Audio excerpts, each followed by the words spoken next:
my name is Chisom and I'm originally from New Haven, Connecticut. I studied chemical engineering at Carnegie Mellon University in Pittsburgh, Pennsylvania. If you're watching this video, I guess it's safe to assume that you're curious about engineering or potentially seriously considering pursuing it in college.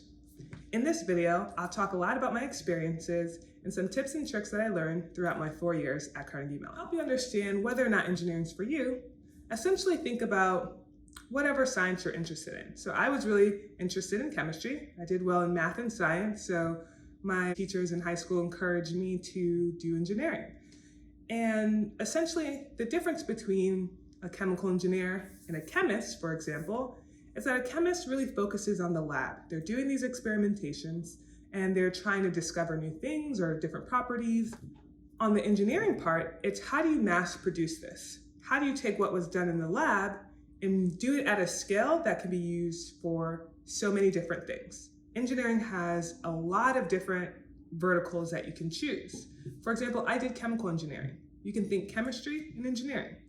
There's a lot of other ones like computer engineering, electrical and computer engineering, mechanical engineering, biomedical engineering, it can go on. I definitely encourage you to dig a little deeper to figure out what specific vertical engineering that you like. With chemical engineering, or engineering in general, it's really about the processes that they teach you. They teach you a way to think, to be analytical, to really dig down deep and try to understand things and be very methodical in your processes. One thing you hear about engineering is that it's very rigorous and very intense. Yeah, and that's definitely the case. You'll be doing a lot of math, a lot of science, physics, calculus, linear algebra, all these things. So if that doesn't excite you, don't want to discourage you, but want you to just be prepared for what to expect. It's going to require a lot of work and it teaches you a lot of discipline. Definitely take advantage of all the supplemental instructions that are offered at your school. So going to your teacher's assistant office hours, going to work with friends, if the school offers tutoring, definitely take advantage of all of those. Keep in mind that when you go to college and you're pursuing a degree, ultimately you want to get a job in that degree or you want to get a job after you graduate. So with engineering, it's really important that you try to have an internship after every summer. Most crucial is the summer after your junior year. Because generally the way it works in engineering is after that summer, that company that you worked for will give you a full-time offer. So that means you're set. Once you get to college for your senior year or your last year, you already have a job in hand and prepared. So that junior year internship is crucial. But it's also important to figure out what is it that you want to do? Do you want to work for a big corporation? Or do you want to do research? Do you want to become a professor? Or do you want to have a very technical career where you're a senior engineer at one of these companies? If so, you have to consider graduate school. So you're going to have to take the exams for that. But also what's really important is that you do research outside of your classes while you're in school. So some of the professors that you meet while you're in school, ask if they're taking any undergraduate students, which is yourself. And then if they say yes, you do research for them. And that gives you, that's actually like a testing ground to figure out, do you want to go to grad school? Is that something that you want to pursue? Also, something I want to reiterate is that engineering teaches you how to think. The way that you think, that is very attractive to many different companies. And so you may not only have to go down the typical engineering route, because a lot of companies think if you were able to do well in engineering, you could definitely do well in these other things. You're going to learn a lot of technical skills, so you'll become great at Excel. All that being said is, you have a lot of options for your career path. What you'll find at a lot of businesses as you grow in your career, those who begin to rise in the ranks of a company end up going more towards the business side. And I say that because I did eventually go back to school to get my MBA. I went to Yale University and I pursued a focus in finance. Now, you may think, what happened to using your engineering degree? Most of my career was in renewable energy. Then I went on to do investment banking in renewable energy and then recently transitioned into venture capital.